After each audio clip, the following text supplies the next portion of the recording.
Random question before we start this, but does anybody else eat pineapple with like just one chopstick and just use it like a 5-year-old to eat? I do. It's just easy. I don't know why I'm turning the video off like that. Let's talk movies.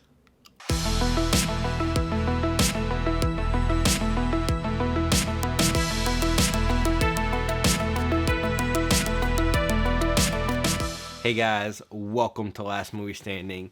Excuse the mess, I'm still in the process of moving, but I still wanted to get some videos out for you guys. So I thought of a list today that I'm going to talk about that intrigued me too. I'm going to talk about 15 movies that you probably didn't know were shot on digital. Probably. A lot of you probably know this stuff, but a lot of people don't know this stuff. And, we talk a lot on YouTube about when new films come out, like, oh, they're, 4K scans of the original camera negative, or, oh, why isn't this movie on 4K? I want this movie on 4K. And then you start to realize sometimes there are some movies in this, all these are all like 2000, between 2000 and 2010-ish. Because the digital boom didn't really hit till like 2012, I think. 2010, 2012. So most all the 2000s were all filmed still, primarily. But it shocked me how many were still done on digital. Movies I would have never thought of. Now, there are some obvious ones, and the ones I'm not really going to talk about. I'm not going to talk about 28 Days Later. That was shot on little handy cams. I think most people know that. I'm not going to talk about Miami Vice on here because I think that movie was heavily marketed. And you can just tell by looking at it that it was shot digital. And other than like Spy Kids, I'm not going to talk about Spy Kids. Even though Michael Mann and Robert Rodriguez are on this list. But let's talk about one that I think most people know of anyway. But I'm still going to bring it up to kind of ease people into the list. Let's start with Star Wars. Episodes 2 and 3 specifically, Attack of the Clones and Revenge of the Sith. Those were all shot digital. And they were shot early digital. They were like some of the first major feature films on that budget to shoot all digital. The first one, Phantom Menace, was shot 35 millimeter and digital. I think they were trying to ease themselves into it a little bit before fully committing. And they just fully committed by 2 and 3. They were shot. I don't know the names of the cameras. I'll put them right here because they just have long, stupid names. Like it's a Sony something 900 that they shot for Attack of the Clones, and then it was the updated 950 or something for Revenge of the Sith. All shot on a camera that can only do 1080p. Only do 1080p. That's it. Now they do have 4Ks. I don't own the prequels on 4Ks, so I don't really know how they look. I don't know how HDR enhanced it or anything, but they were shot 1080p. Same as your phone. Now, granted, they're much better quality than your phone. Don't just take that as, I know how the internet works. You'll just be like, oh, we said they were shot on their phone. My phone's better. No, I did not say that. But, I know the 950 by the time they got to Revenge of the Sith, they were shooting in 444, which is very film technical talk. It's just color space. It's 12-bit color. 12-bit is really like top-notch quality color science, really. I'm not gonna make all. There's 420, 422, and 444. 444 is where you want to be at. Even this is kind of a side note too, but even the Avengers shot digital. We're not shot 4K. Most films now are shot on Arri Alexa. Arri Alexa didn't start getting into 4Ks. They're like the number one camera brand ever. You look at the Oscar list, you look at movies shot like for the Oscars and everything. All of them are shot on Alexas. Arri Alexa Minis, Alexa 65, Alexa. Like Arri is the name when it comes to filmmaking. And they don't prioritize resolution. Their software is so good, they don't need it. But they did it because of competition and streaming. Netflix is why they started making 4K cameras. But if you look at Avengers, I think the first two Avengers were shot on the the Arri Alexa. They were only shot 2K. They were not shot in 4K at all, but they look amazing. So resolution is not everything. I think, especially with this isn't a camera tech talk, but at the same time, I think a lot of people just think, oh, when it comes to physical media, think, oh, 4K, better resolution. Camera people think that way too. It's not in the camera community, we have 12K cameras now, 8K cameras. You know what happens? Those cameras overheat like crazy. They're almost unusable half the time, or you can only use them for a certain amount of time. People don't use them that much. Now you get to the higher end ones like Red and stuff. They shoot 8K, but it's a workflow thing. So that's why when people are like, "Oh, is 8K discs coming next?" No, 8K discs are not coming. Can you imagine, dude? If 8K discs came, they would probably come with a fan attached to it. I'm just saying. I just sidetracked like crazy. We're not even talking about movies anymore. But I feel like I had to talk about that to kind of get into this too. Also, side note, the light just went out, the blue light. I don't know, I kind of like it though. Adds a little bit more ambiance to it.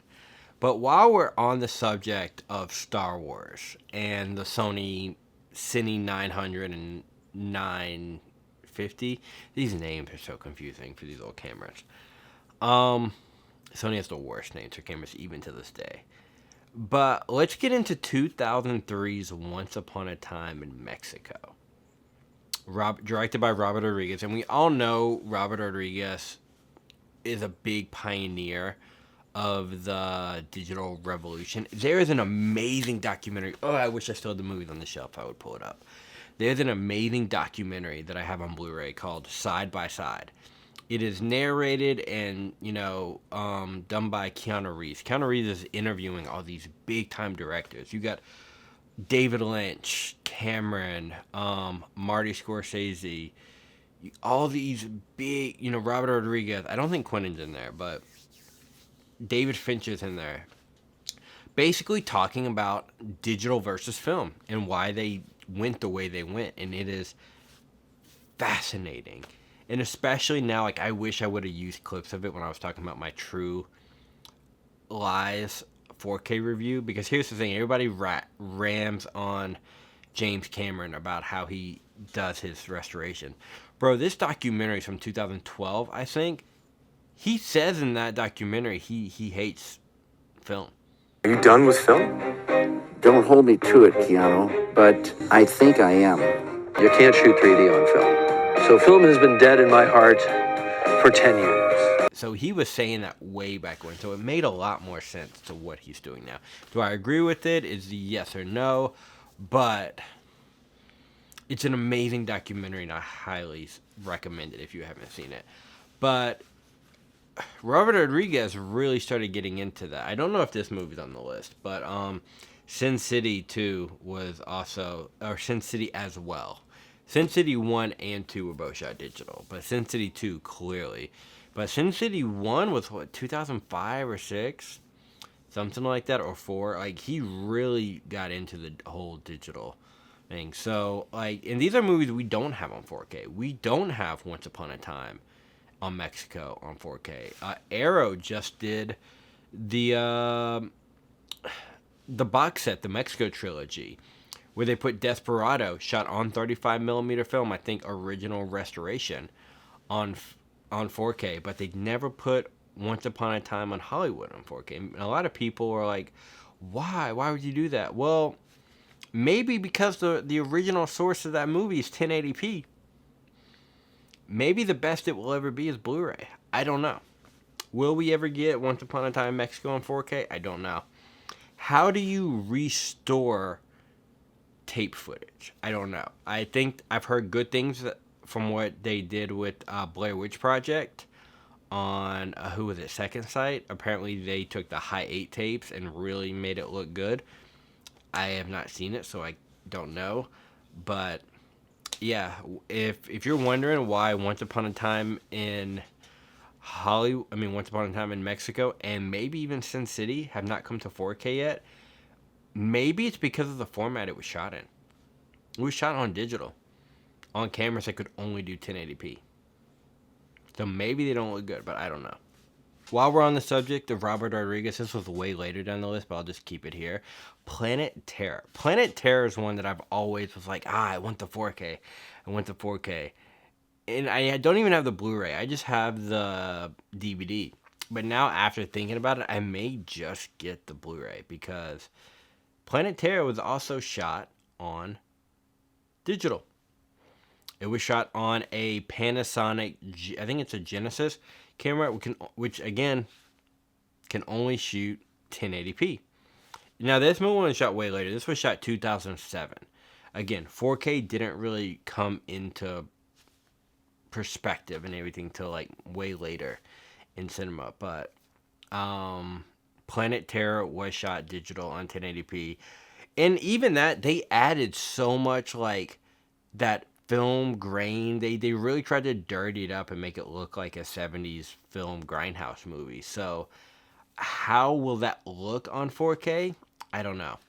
Would I want it? Yes, if it came out, of course I'm going to buy it, especially if it comes with the DVD. So it's like, oh, I just upgraded to the DVD and it just so happened to come with the 4K, Now, staying with the mid-2000s, there was a World War II movie with James Franco called Flyboys. Do y'all remember that movie? I just have it on DVD. I haven't even, does it have a does it have a Blu-ray?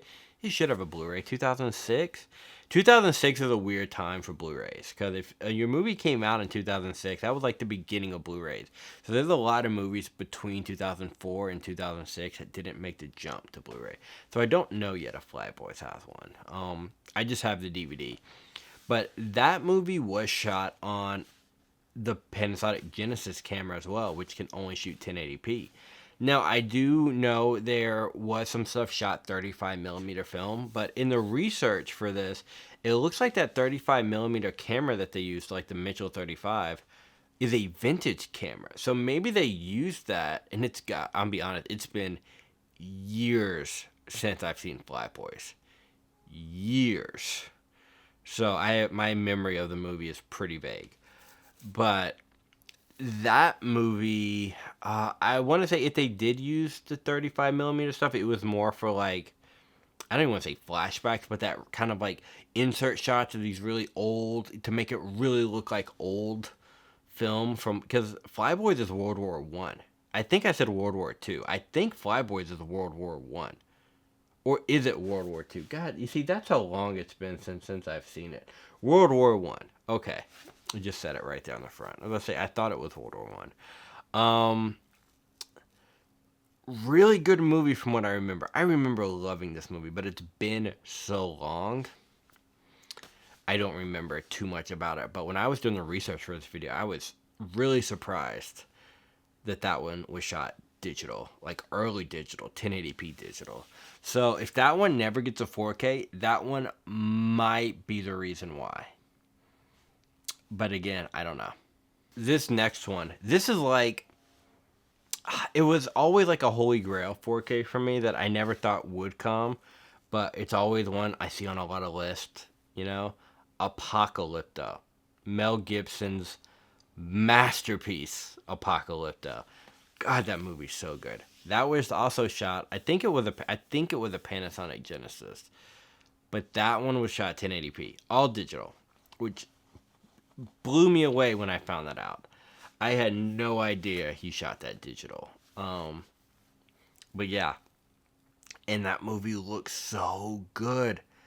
God, it looks so good. But it's playing to strengths of digital. Like, most every scene is exterior daylight.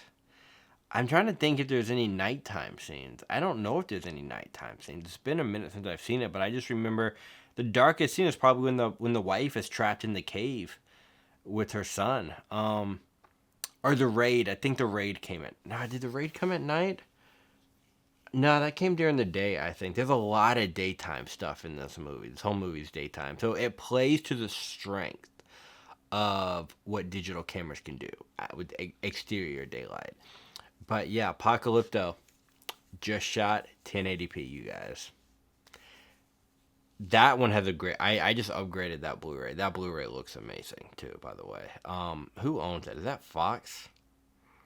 I forget who owns it. I think Disney owns it though. These next two movies I'm just gonna put together and talk about them together, just because they were shot on the same camera, the Panasonic Genesis with 1080p, and they came out within a year from each other. But did you know that Click from Adam Sandler and I Now Pronounce You Chuck and Larry were both shot on digital? I had no clue. Seriously, I had no clue these were shot on 1080p cameras back in the day. Baffles your mind. Part of this is perspective, too. Especially when we think of movies that need to come to 4K and is 4K better and all this stuff. For certain things, yes, but I think people misconstrued what 4K really is, and that's a whole video in and of itself. But I think the restoration is more important than the format. That's why we see 4Ks on Blu-rays, and a lot of people are happy with those. Cheaper price, and you still get basically the same thing, you know. But a lot of these movies were shot on 1080p, and they look great on digital. Like I Now Pronounce You Chuck and Larry on Blu-ray. I don't think I have Click on Blu-ray. It's been a minute since I've seen Click. I've seen I Now Pronounce You Chuck and Larry so many times. That movie's so funny. Bing Rames, the shower scene. Oh, it's so funny. Jessica Biel. So good. In Click, you got Kate Beckinsale in it. Oh my gosh. Christopher Walken. I need to revisit Click. I need to do. As soon as I move into the new place and I unbox, I may put on Click, because it's been a minute. But yeah, 1080p shot on a Panasonic Genesis. From 2006 and 2007. I had no idea. Zero idea. 2006 was like a big year for digital films. Another one, I'd probably put these two together, but I don't really know the specs for the second one as much. I just know they were shot basically the same. But Crank. I'm pretty sure Crank 2 was shot similar, but Crank 1, a lot of it was shot on the same camera as Star Wars. The Sony 950 camera, but a lot of it was shot on a Canon XL2. Little handy cam. Like, if you ever seen Crank and seen the behind the scenes, the making of the directors on rollerblades with their little camera, it's so kinetic and it works so well. But these cameras, can the Canon XL2 even shoot 1080p? Hold on, can it? To be honest, it doesn't say what it's shot at. It just says HD, but it was one of the first ones that could shoot 24 frames a second, which is what films are shot on. Films are shot 24 frames a second. All the other prosumer cameras could only shoot 30. So the XL2 was like a revolutionary camera in and of itself, because it could shoot 24 frames a second. So that's probably why they used it. But it doesn't say 1080p. It just says HD, which is probably 1080p or some form of it, but way smaller sensor. But Crank on 4K, I feel like that may expose the low qualityness of it. Maybe. We'll see. I also think that's also a Fox or Fox owned things. I don't remember, but so we may never get it anyway. But yeah, that camera not only shot 1080p, that was shot like on a low, like a lot of it was shot inserts of like very low end 1080p with the XL2 and all the crazy things. Watch the behind the scenes. Like, I don't know if it's, I don't have the Blu-ray yet, because I'm waiting to get the double pack, because there's one with both of them in there. It's just harder to find instead of buying them both separately. But the DVD has amazing behind the scenes of how they shot it, and back in that time period, it was fresh, it was original, it was new, it was so good. But again, all shot digital. I believe we're at the last movie on this list, and this is a camera I've never even heard of before. But do y'all remember the movie from, I think it was 2008, called The Bank Job with Jason Statham? That movie is so good, you guys. So underrated. One of the best heist movies I've ever seen. It doesn't need to be as good as it is. It is just it's set in like 1960, either 1960s or 1970s. I want to say 1960s London. So good. That movie was shot digital. Now it wasn't shot 1080p. It was shot it was on an RA camera. It was at the D. I got a list right here. It was the D20. Never heard of this camera before, but it can shoot 2K. So not 1080p, but higher resolution, but digital. This movie, I believe, still only does have a Blu-ray. I think I have the Blu-ray. I'm not sure. I know I have the DVD. It looks good. Now, this movie, now that I'm thinking about it, probably does have a digital look, especially. It's got a unique color palette because it's shot in 2008 and it's like it's a period piece. So they were going for a specific look to the movie, but I was honestly surprised when I saw that this was shot digital. My chair is like squeaky. I'm sorry. I was shocked when I found out this was shot digital, but now that I think about it, I'm like, I can see it. Just because of the color grade, they went with it with this drabby, steelish kind of retro look that they went to it. But again, not a movie that has a 4K. That might be Fox too. Most all these movies are probably Fox. I don't know. That we'll probably never get. But I just wanted to make a video of something I thought was interesting. That, you know, when we think about what are some really great movies from the 2000s, because the 2000s is one of my favorite periods in movies. You know, that I feel like a lot of people have. It's one of the more forgotten generations of movies, just because, you know, we're getting so much stuff. Like the 80s is really popular to talk about. The 90s is really popular to talk about. Modern movies really popular to talk about. But we haven't got to that point yet where we're really hitting the nostalgia for the 2000s fully yet. Especially the early 2000s, yes, but mid 2000s, not so much so. And that was like the revolution of the digital camera. And a lot of these movies do not have 4K. Some of them do. Collateral does. The Star Wars do. There's probably a few more on this list that I named that I can't think of off the top of my head that probably do have 4Ks. And then a lot of these are on like the wish list of will they come to 4Ks. And then when you really start to get to like the nitty gritty of how they were made, you start to think, will this look good on a 4K? It's just going to be an upscale. Even from the digital, even though it's put on 35 millimeter film, it's still going to be an upscale because the source is either 2K or 1080p. But the way technology has gotten so much better, I don't even know if we would notice. I don't know. What are some of your favorite older movies on 4K that were shot digital? And do you think that it needs to be upgraded to 4K? Now, I'm all about the restoration process.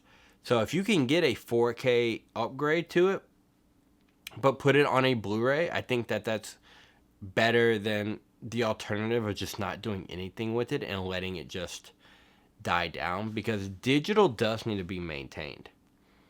It really does. It's not as fragile as film is. Film is very fragile. It needs to be like maintained way differently, but we're going to get to that point where we're going to have to start thinking about digital restorations and maintaining these films. It's already in the process. Like I said earlier in the video, Second Sight did that with Blair Witch. So what else in early digital could we get? I know a lot of people are wanting 28 days later on 4K. Personally, I don't think that will look good on 4K. There's a reason Blair Witch did not get put on 4K, just on Blu-ray. But all the work they did to it, I still think that proves the power that Blu-ray is fine.